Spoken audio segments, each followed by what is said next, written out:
नमस्कार दोस्तों, डॉक्टर देवेंद्र सेहरा शो ये मेरे शो का नाम है जिससे आप जुड़ चुके हैं, उसके लिए धन्यवाद।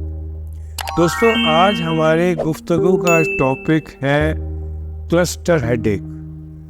ऐसा सर दर्द जिसको हम मेडिकल लैंग्वेज में क्लस्टर हेडेक कहते हैं, और ये विषय मेरे ख्याल से सबके लिए जानना बहुत ज़रूरी है। और अगर आप में से किसी दोस्त को या किसी रिलेशन को इस तरह का हर सर दर्द होता हो तो प्लीज़ ये वीडियो उसको आगे फॉरवर्ड कर दें। अगर कोई पूछा जाए किसी से कि इंसान को सबसे ज़्यादा दर्द किस बीमारी में होता है, मैं कोई इमोशनल दर्द की बात नहीं कर रहा, मैं कोई फिजिकल दर्द की ही बात कर रहा हूँ। तो कौन सा दर्द होता है जो एक इंसान की बर्दाश्त के बाहर चला जाता है? तो इसमें कई राय होंगी, लेकिन जो सबसे कॉमन राय दी जाती है वो ये होती है कि न्यूरोलॉजिकल पेन, नर्व का दर्द। ये पेन इतना ज़बरदस्त होता है कि इसके अंदर इससे आगे कोई दर्द नहीं होता। कई लोग कहते हैं चाइल्ड बर्थ का दर्द बहुत ज़्यादा होता है, पैंक्रियाटाइटिस का दर्द बहुत होता है, हार्ट अटैक का दर्द बहुत होता है। लेकिन इन सब दर्द से ज़्यादा अगर वोट लिए जाएंगे तो लोग क्लस्टर हेडेक को देते हैं, क्योंकि एक नर्व का पेन होता है जो इससे ज़्यादा दर्द कोई बर्दाश्त नहीं कर सकता। इसलिए इसको सुइसाइडल हेडेक भी कई लोग टर्मिनोलॉजी देकर बुलाते हैं। तो आज हम इस क्लस्टर हेडेक के बारे में बात करेंगे। सर दर्द बहुत वजह से होता है, जिनको हम प्राइमरी हेडेक और सेकेंडरी हेडेक भी कहते हैं। सेकेंडरी हेडेक वो होता है जो कि इंसान को सेकेंडरी टू सम डिजीज़ होता है, जैसे कि मेनिंजाइटिस हो गया, ब्रेन ट्यूमर हो गया, दिमाग में कोई खून का गुच्छा हो गया, दिमाग में सूजन ज़्यादा आ गई किसी और कारण से। लेकिन अगर ब्रेन के ऐसे कारण नहीं होते तो सर दर्द होता है, तो उसको प्राइमरी हेडेक कहा जाता है। प्राइमरी हेडेक्स में क्या क्या आते हैं? टेंशन हेडेक, जिसको हम सब जानते हैं, माइग्रेन हेडेक। कई लोग माइग्रेन से क्लस्टर हेडेक को कंफ्यूज करते हैं, बट ये दोनों बिल्कुल डिफरेंट एंटिटीज़ हैं।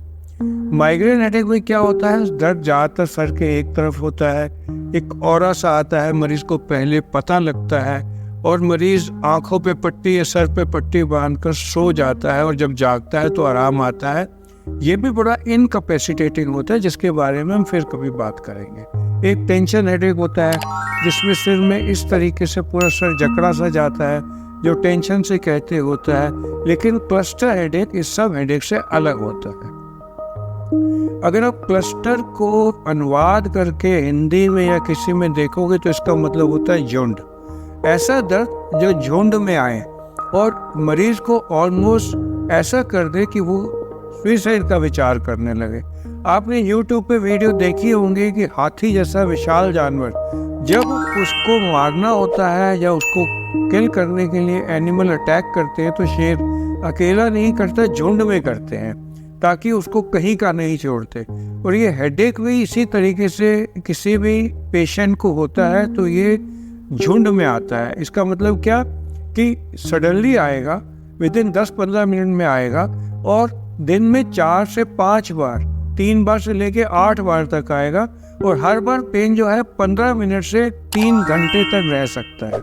और पेशेंट जैसे ही रिकवर होता है उसको दोबारा दर्द हो जाता है, और जिसको दर्द होता है उसको इतना दर्द होता है कि वो बर्दाश्त नहीं कर सकता, और ये दर्द जल्दी सोते हुए मरीज की नींद खोल देता है और सडनली उसको दर्द हो रहा होता है। और ये दर्द क्योंकि नर्व का पेन होता है, ये इतना सीवियर होता है जैसे किसी को दांत का दर्द हुआ और नर्व खुले में, तो वो समझ सकता है। इनफैक्ट जो कई बार किसी कैदी को टॉर्चर करना होता है, उसके दिल से बातें निकालनी होती है, तो ये भी खबरें हैं कि खुफिया एजेंसीज बाहर से कुछ ना हो उसके दांत के नर्व को एक्सपोज कर देते हैं कि कैदी इतना सीवियर पेन में चला जाता है कि अपना आपा और दिमाग भूल जाता है और अपना सच कमिट करने लगता है। तो इसी तरीके का दर्द ये होता है। और क्लस्टर हेडेक में मरीज क्या कहता है? जैसे किसी ने उसका सुआ दिमाग में डाल दिया और आँख आगे निकाल रहा हो, इतना सीवियर दर्द होता है। और माइग्रेन से इसको डिस्टिंग्विश कैसे करते हैं कि माइग्रेन में तो मरीज सो जाता है, इसमें मरीज रेस्टलेस होकर चलता है, एक कमरे में लगातार चलता है, जाकर कई बार सिर दीवार को फाड़ देता है कि वो वाला दर्द इतना हो कि वो इस दर्द को भूल जाए। इस तरीके का सर दर्द होता है। और अगर मरीज को पास से देखते हैं तो क्या है, उसकी आँख वो जिस साइड पर, क्योंकि ये सिंगल एक ही साइड पर होता है, आँख लालजी हो रही होती है, प्यूपिल थोड़ा छोटा हो सकता है, आईलिड थोड़े ड्रूप कर रहे होते हैं, और इस तरफ चेहरे में जहाँ दर्द हो रहा है थोड़ी लाली आ सकती है, और उसके नाक से उस तरफ पानी आ रहा होता है, जो बाद में अपने आप ठीक हो जाता है जब दर्द का अटैक खत्म। तो ये दर्द होता क्यों है, इसके बारे में अभी तक साइंटिस्ट लगे हुए हैं, विशेषज्ञ लगे हुए हैं, कोई एग्जैक्टली कारण नहीं बता पाया, लेकिन ये कहते हैं कि हाइपर सेंसिटिविटी उस इलाके में नर्व्स की हो जाए, जो गैंग्लियन होते हैं वहाँ जो रिले सेंटर का काम करते हैं वेरियस नर्व्स में, उसके अंदर कोई सेंसिटिविटी आ जाए, कोई वजह आ जाए तो ये दर्द होता है। जेनेटिकली भी ये 4 से 5% लोगों में, जैसे परिवार में पिता को हो तो बच्चे में हो सकता है। ये दर्द जो है जनरली मेन में होता है, इन कंट्रास्ट टू माइग्रेन जो लेडीज़ में ज़्यादा कॉमन होता है। 20 से 40 साल की उम्र के बीच में ये ज़्यादा होता है। और जो लोग वाइसेस में डील करते हैं, यानी कि जो सिगरेट पीते हैं, शराब पीते हैं, उनमें ये दर्द ज़्यादा होता है। और इसको हम आर्टिफिशियली प्रेसिपिटेट कैसे कर सकते हैं, हम उसको मोनोसॉर्बिट्रेट या डाइसॉर्बिट्रेट नाइट्रेट दें, सॉर्बिट्रेट की गोली खिलाए या हिस्टामिन दें, तो भी ये दर्द प्रेसिपिटेट किया जा सकता है। तो इसका इलाज क्या है, सबसे पहले तो बात कर ली, इसके ऊपर ज़्यादा बात नहीं होती क्योंकि इतना कॉमन नहीं है। 0.1% यानी कि 1% जो 1000 में है उसमें जाकर ये दर्द होता है, पर जिसको होता है उसको मालूम है ये कितना सीवियर दर्द होता है, और इतना होता है कि कई पेशेंट ये होते हुए सुसाइड करने को तैयार हो जाते हैं। तो इससे रिलीव कैसे किया जाए, पहले तो लाइफस्टाइल डिजीजेस जो है उन्हीं में इनको लें और अपने दिनचर्या को चेंज करें, योगा करें, प्राणायाम करें, आधा घंटा सैर करें, अपनी डाइट में प्रोसेस फूड बंद करें, और अगर सिगरेट आप पीते हैं तो सिगरेट छोड़ दें, आधा घंटा रोज सैर करें। और ट्रीटमेंट जो सबसे प्रैक्टिकल और आसान है इसके लिए वो है कि 100% ऑक्सीजन आप इनहेल करें 15 से 20 मिनट, तो दर्द में 90% मरीज बताते हैं कि उनको काफ़ी रिलीफ है।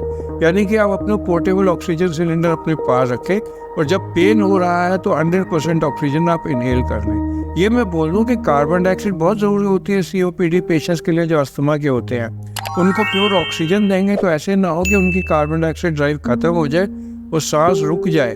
तो मैं पहले ही डिस्क्लेमर दे दूं कि ये केवल एजुकेशनल वीडियो है, और आप इसको देखकर समझें कि ये क्या होता है और अपना इलाज खुद लेने की कभी कोशिश ना करें।